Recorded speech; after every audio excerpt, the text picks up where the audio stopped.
नमस्कार dear students and welcome to my YouTube channel maths academy 99। और मध्य प्रदेश राज्य सहकारी बैंक भोपाल द्वारा मध्य प्रदेश के 35 जिला सहकारी बैंकों के लिए 13 पदों पर जो 638 रिक्तियों की विज्ञप्ति जारी की गई है और ये परीक्षा IBPS के माध्यम से होगी, अर्थात चयन IBPS के माध्यम से होगा।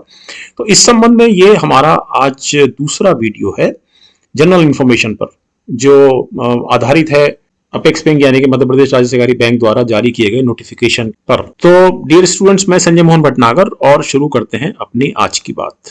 तो इस वीडियो में, इस क्लास में हम अपनी बात वहीं से शुरू करते हैं जहां पिछली क्लास में छोड़ी थी। तो पिछली क्लास में मैंने आपसे बात की थी कौन कौन से बैंक्स में 5वां पे स्केल है, किसमें 6वां पे स्केल है और किसमें 7वां पे स्केल है। तो I was more concern about the 5th पे स्केल, रीवा और सीधी, क्योंकि इसमें कंपैरेटिवली आपको कम पैसा मिलता है 7th पे स्केल की तुलना में। लेकिन मेरे मन में विचार आया कि ये देखें कि रीवा और सीधी में रिक्तियों की, डिफरेंट पोस्ट के अगेन रिक्तियों की या वैकेंसीज की क्या पोजीशन है। तो अगर हम सीनियर मैनेजमेंट ग्रेड 2 में 4 पोस्ट की बात करें, that is computer programmer, financial analyst, marketing officer और इंटरनल ऑडिटर, तो रीवा में इसके लिए चारों पोस्ट हैं, मतलब प्रत्येक पोस्ट पर एक एक वैकेंसी है। और अगर सीधी की बात करें तो सीधी में 3 पोस्ट हैं, इसमें इंटरनल ऑडिटर पर कोई वैकेंसी नहीं है। और अगर इसके बाद चले और बात करें मिडिल मैनेजमेंट ग्रेड 1 के अगेंस्ट पोस्ट पर रिक्तियों की, तो इंटरनल इंस्पेक्टर, ऑफिस सुपरिंटेंडेंट और ब्रांच मैनेजर, 3 तरह की पोस्ट है इसमें। और रीवा में तीनों में एक एक वैकेंसी है, लेकिन सीधी में इसमें कोई भी वैकेंसी नहीं है। तो अभी तक हमारे सामने जो पोजीशन क्लियर हुई इन 2 स्लाइड्स पर कि सीनियर मैनेजमेंट ग्रेड 2 में रीवा में 4 वैकेंसी, सीधी में 3 वैकेंसी, ओके। और मिडिल मैनेजमेंट ग्रेड 1 में रीवा में 3 वैकेंसी, सीधी में कोई वैकेंसी नहीं। और अगर हम बात करें ब्रांच मैनेजर्स की, यानी कि मिडिल मैनेजमेंट ग्रेड 1 की अगर हम बात करें, Rewa district central cooperative bank के लिए 13 वैकेंसीज हैं और सीधी के लिए कोई वैकेंसी नहीं है। और फाइनली अगर हम बात करें मिडिल मैनेजमेंट ग्रेड 2 की बात करें, तो मिडिल मैनेजमेंट ग्रेड 2 में रीवा में 1 वैकेंसी है और सीधी में कोई वैकेंसी नहीं है। तो ओवरऑल जो सिचुएशन बनती है रीवा और सीधी के रेफरेंस में, वो है कि रीवा में जो वैकेंसीज हैं उनकी संख्या है 4 और 3 7 और 13 20 20 और 1 21। तो रीवा में हमारे पास कुल मिलाकर 21 वैकेंसीज हैं। 5th पे स्केल में है रीवा बैंक। और अगर सीधी की बात करें तो सीधी में हमारे पास 3 वैकेंसी यहां है और यहां कोई नहीं है, यहां भी कोई नहीं है और यहां भी कोई नहीं है। तो सीधी में हमारे पास 3 वैकेंसीज हैं, अर्थात टोटल सिलेक्शन जो होगा 638 रिक्तियों में के विरुद्ध, उसमें 21 और 3 24 अभ्यर्थी ऐसे होंगे जो 5वें पे स्केल से अपना वेतन ड्रॉ करेंगे। The point is clear, I think, है ना, ओके। नेक्स्ट पॉइंट पे आते हैं। अब बात करते हैं इंस्ट्रक्शंस की। तो इंस्ट्रक्शंस ये हैं कि SC ST and OBC candidates वो अनरिजर्व कैटेगरी में अप्लाई करने के लिए बिल्कुल एलिजिबल हैं, पात्र हैं, लेकिन उनको कैटेगरी का एज का और फी रिलैक्सेशन का फायदा या लाभ नहीं मिलेगा। नेक्स्ट, अपर एज लिमिट जो स्पेसिफाइड है वो सिर्फ जनरल कैटेगरी कैंडिडेट्स और EWS के लिए है। जो कैंडिडेट्स OBC कैटेगरी को बिलोंग करते हैं, उससे संबद्ध हैं, उनको एक इनकम सर्टिफिकेट देना पड़ेगा जो कॉम्पिटेंट अथॉरिटी द्वारा जारी होगा, इस बात को वेरीफाई करने के लिए कि वो क्रीमी लेयर कैटेगरी में नहीं आते हैं। और ऐसा सर्टिफिकेट 31/3/2022 के पहले इशू नहीं होना चाहिए। नेक्स्ट है, reservation of candidate shall be in accordance with the reservation rules made applicable by the government of India. तो मध्य प्रदेश सरकार द्वारा जो आरक्षण के नियम हैं वो ही इस चयन प्रक्रिया में लागू होंगे। इसके पश्चात है कि candidate should ensure that the educational qualification possessed by them shall be as per educational qualification mentioned in the advertisement. ये कैंडिडेट्स को इंश्योर करना है कि वह शैक्षणिक योग्यता धारित करते हैं जिसका वर्णन विज्ञापन में उस स्पेसिफिक पोस्ट के लिए किया गया है, और वो इस एलिजिबिलिटी क्राइटेरिया को, जो भी एलिजिबिलिटी क्राइटेरिया दिया गया है, उसको फुलफिल करते हैं। और एजुकेशनल क्वालिफिकेशन में कोई इक्विवेलेंट एजुकेशनल क्वालिफिकेशन मान्य नहीं होगी। समकक्ष शैक्षणिक योग्यता मान्य नहीं होगी, जहां पर शैक्षिक योग्यता को स्पेसिफाई किया गया है। इसमें यह भी बात है कि जितना भी एजुकेशनल क्वालिफिकेशंस मेंशन की गई है विज्ञापन में, ये सब किसी यूनिवर्सिटी, इंस्टीट्यूशन या बोर्ड जो भारत सरकार या सरकारी नियामक बॉडीज, सरकारी रेगुलेटरी बॉडीज से रिकॉग्नाइज्ड हों, और ऐसे सारे एजुकेशनल क्वालिफिकेशन का जो फाइनल रिजल्ट है, जो अंतिम परिणाम है, वो डेट ऑफ एग्जामिनेशन यानी कि परीक्षा जो होगी उसकी तारीख से पहले या परीक्षा की तारीख पर घोषित हो जाना चाहिए। नेक्स्ट है एजुकेशनल क्वालिफिकेशन एंड प्रीफरेंसेस। तो अगर हम computer programmer senior management grade 2 की बात करें तो कैंडिडेट को बीई या बीटेक होना चाहिए कंप्यूटर साइंस में, या एमसीए होना चाहिए masters of computer application with minimum 60% marks और equivalent grade from any recognised university. और प्रीफरेंस उन कैंडिडेट्स को मिलेगी जो ऑलरेडी ऐसे बैंक्स में काम कर रहे हैं जिनको आरबीआई से लाइसेंस मिला हुआ है बैंकिंग के लिए। फाइनेंशियल एनालिस्ट की बात करें तो financial analyst senior management grade 2 में इसको सीए या आईसीडब्ल्यूए या फाइनेंस में एमबीए होना चाहिए, और ऐसा एमबीए फाइनेंस में 2 वर्ष के नियमित पाठ्यक्रम वाले जो किसी गवर्नमेंट रिकॉग्नाइज्ड यूनिवर्सिटी से हो, कम से कम 60% मार्क्स के साथ या इक्विवेलेंट ग्रेड। और प्रीफरेंस ऐसे कैंडिडेट्स को दी जाएगी जिनको कार्य का अनुभव है किसी भी ऐसे बैंक से जो आरबीआई से लाइसेंस जिसको मिला हुआ है बैंकिंग का। आपको पिछली क्लास में, पिछली वीडियो में मैंने समझाया है कि कंप्यूटर प्रोग्रामर प्रत्येक बैंक में एक पोस्ट है। 35 बैंक की हम लोग बात कर रहे हैं, प्रत्येक बैंक में एक पोस्ट है। इसी तरह से फाइनेंशियल एनालिस्ट की भी प्रत्येक बैंक में एक पोस्ट है। मार्केटिंग अफसर की बात करें, ये भी सीनियर मैनेजमेंट ग्रेड 2 है, इसको एमबीए मार्केटिंग होना है, और एमबीए मार्केटिंग 2 साल का नियमित पाठ्यक्रम वाला कोर्स होना चाहिए किसी गवर्नमेंट रिकॉग्नाइज्ड यूनिवर्सिटी से, और 60% मार्क्स या इक्विवेलेंट ग्रेड उस कैंडिडेट ने पाया होना चाहिए। एक बार फिर से वही चीज है, प्रीफरेंस उन कैंडिडेट्स को मिलेगी जो किसी ऐसे बैंक में काम कर रहे हैं जिसको आरबीआई ने बैंकिंग का लाइसेंस दिया हुआ है। इंटरनल ऑडिटर की बात करें तो ये भी सीनियर मैनेजमेंट ग्रेड 2 में है, तो इसमें भी वही क्वालिफिकेशंस हैं जो फाइनेंशियल एनालिस्ट के लिए है। ओके, अगर हम ब्रांच मैनेजर की बात करें जिसकी सर्वाधिक रिक्तियां हैं, तो ये मिडिल मैनेजमेंट ग्रेड 1 में है, और इसको एमबीए फाइनेंस होना चाहिए 2 साल वाले रेगुलर कोर्स से किसी भी गवर्नमेंट रिकॉग्नाइज्ड यूनिवर्सिटी से, और 60% या इक्विवेलेंट ग्रेड इसने पाया होना चाहिए। ऑफिस सुपरिंटेंडेंट की बात करें तो इसकी भी वही क्वालिफिकेशन है जो ब्रांच मैनेजर की है। नेक्स्ट लेते हैं इंटरनल इंस्पेक्टर की। अगर हम बात करें, इसके लिए भी सेम क्वालिफिकेशंस हैं जो ब्रांच मैनेजर की। ब्रांच इंस्पेक्टर की अगर हम बात करें तो सेम क्वालिफिकेशंस हैं जो ब्रांच मैनेजर के लिए है। असिस्टेंट चीफ सुपरवाइजर की बात करें तो इसके लिए वही क्वालिफिकेशन है जो ब्रांच मैनेजर के लिए है, लेकिन इसमें एक एक्सेप्शन है कि इसमें यदि कैंडिडेट एमकॉम है, MCom with statistics as one subject pass with minimum 60% marks और इक्विवेलेंट ग्रेड, तो इसमें ऑप्शन दिया गया है असिस्टेंट चीफ सुपरवाइजर की पोस्ट में।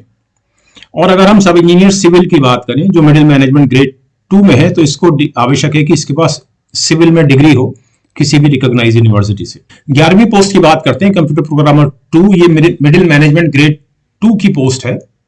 सो रिक्वायरमेंट है इस एजुकेशनल क्वालिफिकेशन की डिग्री इन कंप्यूटर साइंस या information technology from any recognised university.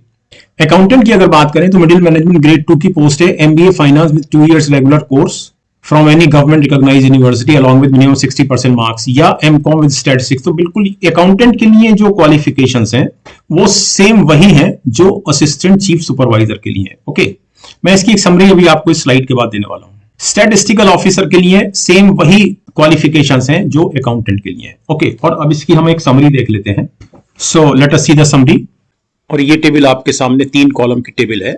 इसमें पहले कॉलम में सीरियल नंबर, दूसरे कॉलम में पोस्ट्स, ग्रेड और वैकेंसीज, यानी ये पोस्ट है, ये ग्रेड और ये वैकेंसीज, और तीसरे कॉलम में एजुकेशनल क्वालिफिकेशंस। ओके, अब हम बात करते हैं डिफरेंट पोस्ट और से संबंधित एजुकेशनल क्वालिफिकेशंस के संबंध में। कंप्यूटर प्रोग्रामर के लिए ये क्वालिफिकेशन है। फाइनेंशियल एनालिस्ट ये पोस्ट है सीनियर मैनेजमेंट ग्रेड 2 की, इसमें 35 वैकेंसीज हैं, और internal auditor senior management grade 2 इसमें 25 वैकेंसीज हैं। इन दोनों के लिए जो एजुकेशनल क्वालिफिकेशन है सेम है। ओके, क्या है मैं आपको पहले बता चुका हूं, यहां तो मैंने आपके लिए एक समरी प्रस्तुत की है। अगर हम मार्केटिंग ऑफिसर की बात करें, सीनियर मैनेजमेंट ग्रेड 2 की पोस्ट है, 29 पोस्ट हैं, और इसकी क्वालिफिकेशन ये है। इसी तरह से इन 2 पोस्ट की सेम क्वालिफिकेशन है। 2 पोस्ट हैं, internal inspector middle management grade 1 की 17 पोस्ट हैं, और branch inspector middle management grade 1 की 17 पोस्ट हैं। दोनों के लिए सेम एजुकेशनल क्वालिफिकेशंस है। ओके, अगर हम ब्रांच मैनेजर जो मिडिल मैनेजमेंट ग्रेड 1 की पोस्ट है और जिसमें 367 रिक्तियां हैं, और office superintendent middle management grade 1 की पोस्ट है 12 रिक्तियां हैं, अगर हम इनकी बात करें तो इनकी जो क्वालिफिकेशन है वो सेम है। इसी तरह से इन 3 post assistant chief supervisor middle management grade 2 की पोस्ट है 27 रिक्तियां हैं, statistical officer middle management grade 2 की पोस्ट है 15 वैकेंसीज हैं, और अकाउंटेंट मिडिल मैनेजमेंट ग्रेड 2 की पोस्ट है 38 हैं, और इन तीनों पोस्ट के लिए क्वालिफिकेशन सेम है। ओके, यहां पर मैं आपको जस्ट रिमाइंड करा रहा हूं, पहले हालांकि बता चुका हूं कि अकाउंटेंट मिडिल मैनेजमेंट ग्रेड 2 में 38 हैं, लेकिन हर बैंक में एक नहीं है। इसमें सर्वाधिक वैकेंसीज जो 9 है वो शहडोल में है। देख लेते हैं एक बार, तो सर्वाधिक वैकेंसीज जो हैं वो शहडोल में है, और 6 वैकेंसीज 9 के बाद जो next number of highest vacancies है वो मंडला में है, और फिर 5 वैकेंसीज जबलपुर में है, और 4 वैकेंसीज सिवनी में है।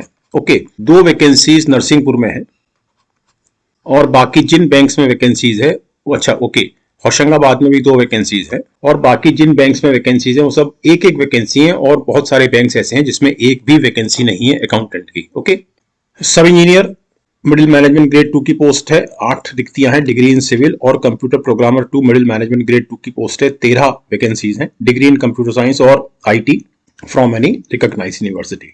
तो मेरे ख्याल से आपको इस समरी से समझ में आ गया होगा, मैंने समरी आपके लिए स्पेशली बनाई ताकि आपको ये पता रहे कि किन कॉमन क्वालिफिकेशन से कौन कौन सी पोस्ट संबद्ध है। ओके, नेक्स्ट बात करते हैं 7 पे स्केल में जो पे स्केल्स हैं डिफरेंट पोस्ट में उनकी, छठे में इसके बात करेंगे, और 5वें में आपको पता ही है कि रीवा और सीधी सिर्फ 2 बैंक्स में है, और दोनों में जो वैकेंसीज की पोजीशन है वो भी मैंने अभी आपको पिछली स्लाइड्स में समझाई है। 7 पे स्केल की अगर हम बात करें जो 27 बैंक्स में लगा हुआ है, उसमें 4 पोस्ट जो सीनियर मैनेजमेंट ग्रेड 2 की पोस्ट हैं, computer programmer, financial analyst, marketing officer and internal auditor, इनका जो स्केल है वो 42,700 से 1,35,100 है।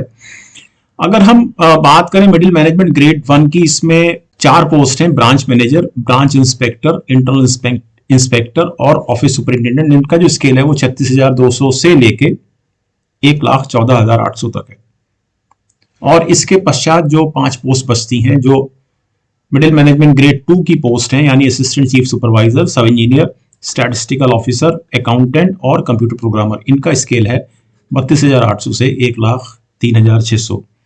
ऑब्वियसली इसमें आप न्यूनतम में फिक्स होगा आपका जो वेतन है, और उसमें आपको जो भी भत्ते हैं, डियर अलाउंस, महंगाई भत्ता और दूसरे भत्ता as per the prevailing rates वो आपको प्राप्त होंगे। इन पोस्ट का स्केल छठे वेतनमान में भी देख लेते हैं। तो computer programmer, financial analyst, marketing officer और इंटरनल ऑडिटर जो सीनियर मैनेजमेंट ग्रेड 2 की पोस्ट हैं, इनका स्केल है 9,300 से 34,800। Branch manager, branch inspector, internal inspector और ऑफिस सुपरिटेंडेंट, इनका स्केल है 9,300 से 34,800 सेम। और असिस्टेंट चीफ सुपरवाइजर, सब इंजीनियर, स्टैटिस्टिकल ऑफिसर, अकाउंटेंट और कंप्यूटर प्रोग्रामर का भी स्केल यही है। ऑब्वियसली भत्ते आपको एज पर द रूल मिलते रहेंगे। ये मैंने अधिसूचना से उठाकर आपको यहां दिखाया है। ओके, उस अधिसूचना से जो अपेक्स बैंक ने जारी की है। नेक्स्ट, इन सब पोस्ट के लिए जो मिनिमम एज होगी वो 18 साल होगी और मैक्सिमम एज 40 साल होगी। और ये मिनिमम और मैक्सिमम एज का जो कैलकुलेशन होगा वो लास्ट डेट पर होगा, अर्थात 9/4/2023 की स्थिति में। और ये जो 9/4/2023 है ऑब्वियसली लास्ट डेट है of submission of application for all the posts. Upper age limit में रिलैक्सेशन की बात कर लेते हैं।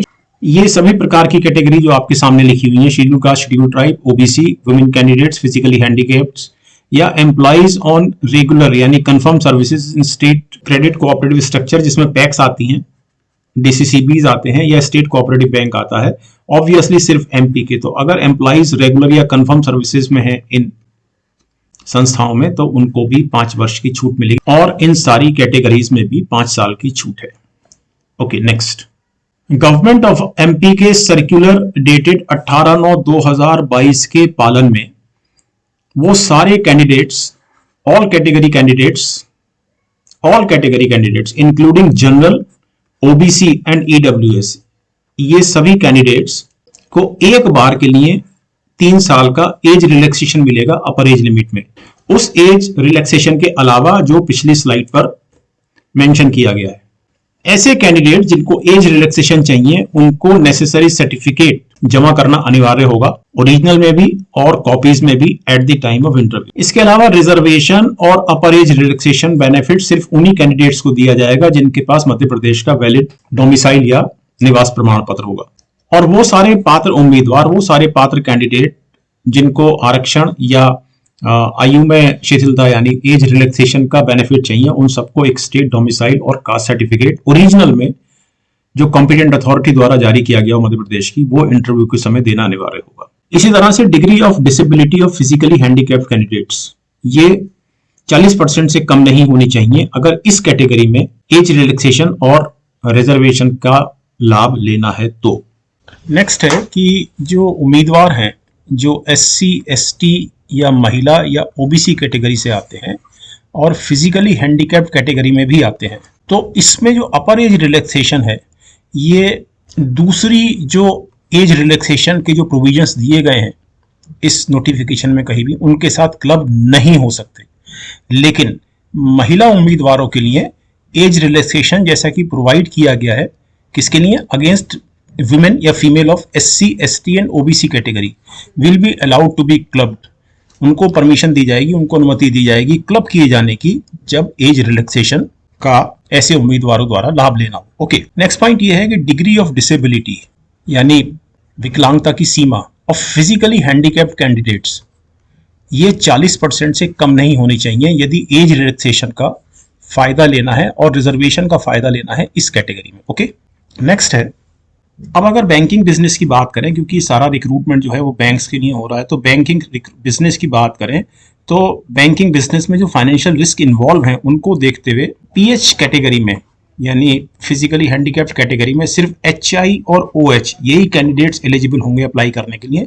HI का मतलब है हियरिंग इम्पेयर्ड यानी बहरापन, और OH का मतलब है ऑर्थोपेडिकली हैंडीकैप्ड। ओके, नेक्स्ट, ये इंपॉर्टेंट है, candidates will be allowed, candidates को सिर्फ और सिर्फ एक पोस्ट के लिए रजिस्टर करने और पार्टिसिपेट करने की अनुमति होगी और एकाधिक पोस्ट के लिए वो अप्लाई नहीं कर सकेंगे। और यदि कोई कैंडिडेट एक से ज्यादा पोस्ट के लिए अप्लाई करता है या सिंगल पोस्ट के लिए एकाधिक बार अप्लाई करता है, तो जो सबसे नवीनतम एप्लीकेशन है, जो लेटेस्ट एप्लीकेशन है, उसको कंसीडर किया जाएगा।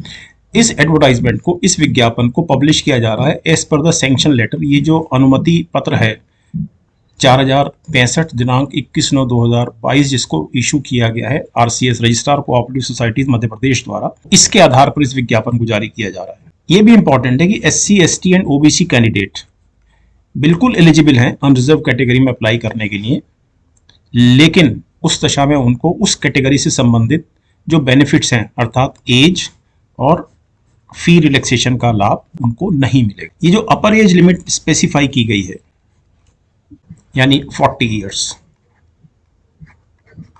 ये सिर्फ जनरल कैटेगरी कैंडिडेट्स के लिए एप्लीकेबल है और EWS कैंडिडेट्स के लिए एप्लीकेबल है। Okay, reservation shall be in accordance with the reservation rules as made applicable by the government of Madhya Pradesh from time to time।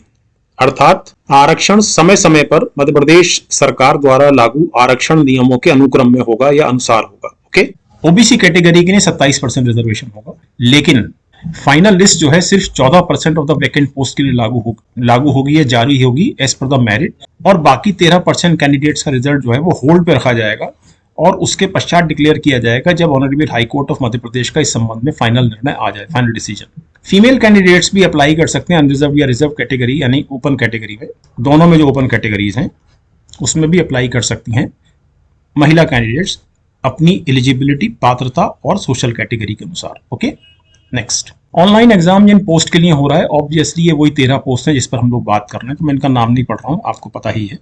अगर हम एग्जाम की बात करें तो एग्जाम 140 मिनट का होगा और इस 140 मिनट के एग्जाम में जो पहला सेक्शन होगा 40 मार्क्स का, 40 क्वेश्चंस का, वो प्रोफेशनल नॉलेज का होगा, 30 मिनट मिलेंगे इसके लिए। और बाकी जो 4 पार्ट हैं, ये reasoning, English language, general awareness और क्वांटिटेटिव एप्टीट्यूड, ये सब 40 मार्क्स के होंगे और इनके लिए भी 40 क्वेश्चंस होंगे, अर्थात 200 मार्क्स में 200 क्वेश्चंस होंगे।